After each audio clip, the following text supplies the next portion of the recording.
नमस्कार. बातम्या आहे नांदेड येथून. स्वर्गीय सुनीताताई पवार एचआय आरोग्य सेविका नाशिक जिल्ह्यातील मालेगाव येथे आरोग्य सेविका म्हणून त्या गेली 17 वर्षापासून अतिशय तुटपुंजा मानधनावर राष्ट्रीय आरोग्य अभियान अंतर्गत तन मन सेवा रुग्णांची सेवा केली. कोविड सारख्या महामारीत सुद्धा जे की सर्वजण घरात असताना आरोग्य विभाग सेवा देण्यास तत्पर होते. आपल्या जीवाची पर्वा न करता आणि त्यामधीलच स्वर्गीय सुनीताताई कंत्राटी नर्सेस आयटक यांनी स्वतःहून या सर्व कंत्राटी नर्सेस यांना न्याय देण्यासाठी पुढाकार करून वेगवेगळे शासनाच्या विरोधात आंदोलने केली.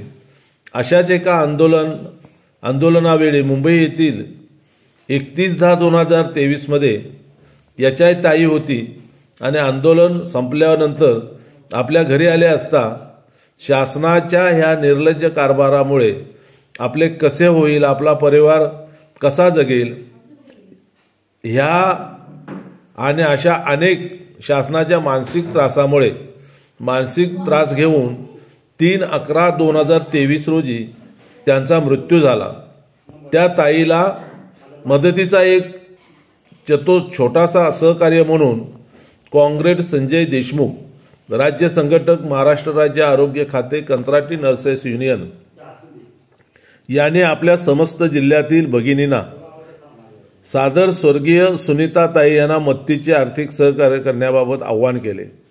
संजूभाऊ यांचा शब्द म्हणजे आमच्यासाठी आदेश मानून सर्व जिल्ह्यातील कंत्राटी नर्सेस जे आयटकचे सभासद आहेत त्यांनी जसे होईल तसे आर्थिक मदत केली आणि याच अनुषंगाने 1 लाख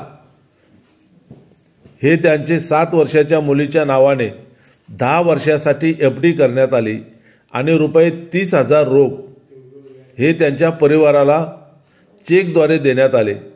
सदर कार्यक्रमात राज्यस्तरीय कॉम्रेड दिलीप भाऊ उठाणे राज्य अध्यक्ष, कॉम्रेड राजू देसले राज्य सचिव, कॉम्रेड अंजलीताई राठोड उपाध्यक्ष, कॉम्रेड रेखा टर्के कार्याध्यक्ष, कॉम्रेड संगीता रेवडे राज्य सरचिटणीस, कॉम्रेड संजय देशमुख राज्य संघटक व इतर महाराष्ट्रातील सर्व जिल्ह्याचे मुख्य पदाधिकारी व स्वर्गीय सुनीताताई पवार त्यांचा परिवार यावेळी उपस्थित होता. सर्व कार्यक्रमाचे महत्त्वाचे नियोजन यशस्वीरित्या नाशिक जिल्ह्याचे आयटकचे अध्यक्ष कॉम्रेड मीनाक्षी मोरे, कॉम्रेड संजय देशमुख यांनी परिश्रम घेऊन यशस्वी केले. सर्वांनी आयटक युनियनचे विशेष आभार यावेळी मानले. एखादा सभासदाबाबत एवढा पुढाकार घेऊन त्याच्या परिवारासोबत राहण्याची आयटकच्या सारख्या संघटनेची या कृतीमुळे आयटकचे सर्व स्तरावरून कौतुक आणि अभिनंदन होत आहे.